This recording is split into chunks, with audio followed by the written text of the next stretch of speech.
প্রথমত সবাই জাকাত দিচ্ছে না, দ্বিতীয়ত যারাই দিচ্ছে তাদের সেই সম্পদটা সমানভাবে বা সমতার ভিত্তিতে বা স্বচ্ছতার ভিত্তিতে বণ্টিত হচ্ছে না, অর্থাৎ সকল গরিবের কাছে সেটা হয়তো বা যাচ্ছে না। যদি যাইতো তাহলে বাংলাদেশের যে পরিমাণ বিত্তশালীরা রয়েছেন তাদের সম্পদ থেকেই গরিবকে স্বাবলম্বী করা সম্ভব।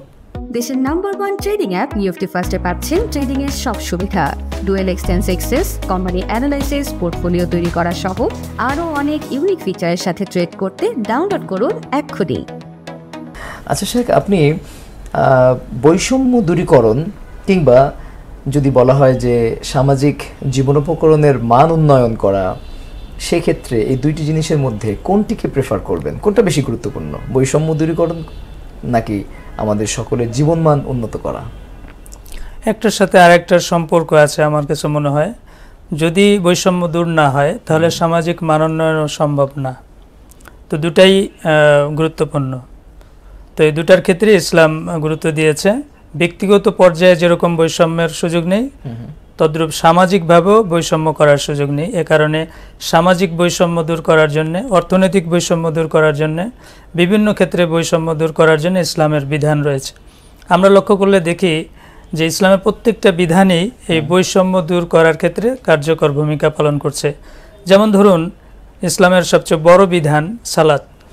এই যে নামাজের মাধ্যমে আমরা দেখি ধনী গরিব সব এক কাতারে চলে আসে, শ্বেতাঙ্গ কৃষ্ণাঙ্গ সব এক কাতারে চলে আসে, আরব অনারব সব এক কাতারে চলে আসে।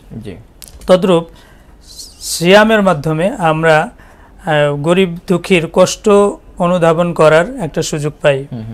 একই সঙ্গে জাকাত ব্যবস্থাপনা, এটা অর্থনৈতিক ভারসাম্য আনার জন্যে, গরিব এবং ধনী এক লেভেলে নিয়ে আসার জন্য, বৈষম্য দূর করার জন্য একটা পদক্ষেপ। এরপরে দেখেন হজ, বিশ্বব্যাপী যত মানুষ আছে আল্লাহকে বিশ্বাস করে মুসলমান যারা রয়েছেন, সে রাজা হোক প্রজা হোক, ধনী হোক গরিব হোক, আরব হোক অনারব হোক, সবাই এক কাতারে, এক পোশাকে, এক নিয়মে। আপনি ইসলামী অর্থ ব্যবস্থার কথা বললেন যে যার মধ্য দিয়ে আসলে বৈষম্য দূর করা যায়। তো এক্ষেত্রে ইসলামী অর্থ ব্যবস্থার কোন অনুষঙ্গগুলো বৈষম্য দূরীকরণে সবচেয়ে বেশি ভূমিকা রাখে? জাকাত সবচেয়ে বেশি গুরুত্বপূর্ণ ভূমিকা রাখে। জাকাতকে ফরজ করে দেওয়া হয়েছে ধনীর সম্পদ থেকে দেওয়ার জন্য। পাশাপাশি শুধু জাকাত না, সাদাকা, দান, অর্থাৎ সামর্থ্যের আলোকে কম বেশি বা প্রয়োজন হলে ক্ষেত্র বিশেষ দান করার জন্য উৎসাহিত করা হয়েছে। হাদিসের মধ্যে আসছে যে তোমরা দান করো তাহলে আল্লাহ পাকের ক্রোধ কমে যাবে এবং তোমাদের সম্পদে বরকত হবে, বিপদ কেটে যাবে।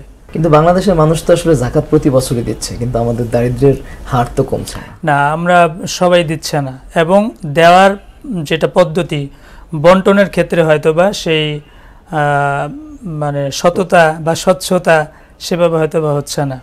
প্রথমত সবাই জাকাত দিচ্ছে না, দ্বিতীয়ত যারাই দিচ্ছে তাদের সেই সম্পদটা সমানভাবে বা সমতার ভিত্তিতে বা স্বচ্ছতার ভিত্তিতে বণ্টিত হচ্ছে না, অর্থাৎ সকল গরিবের কাছে সেটা হয়তো বা যাচ্ছে না। যদি যাইতো তাহলে বাংলাদেশের যে পরিমাণ বিত্তশালীরা রয়েছেন তাদের সম্পদ থেকেই গরিবকে স্বাবলম্বী করা সম্ভব।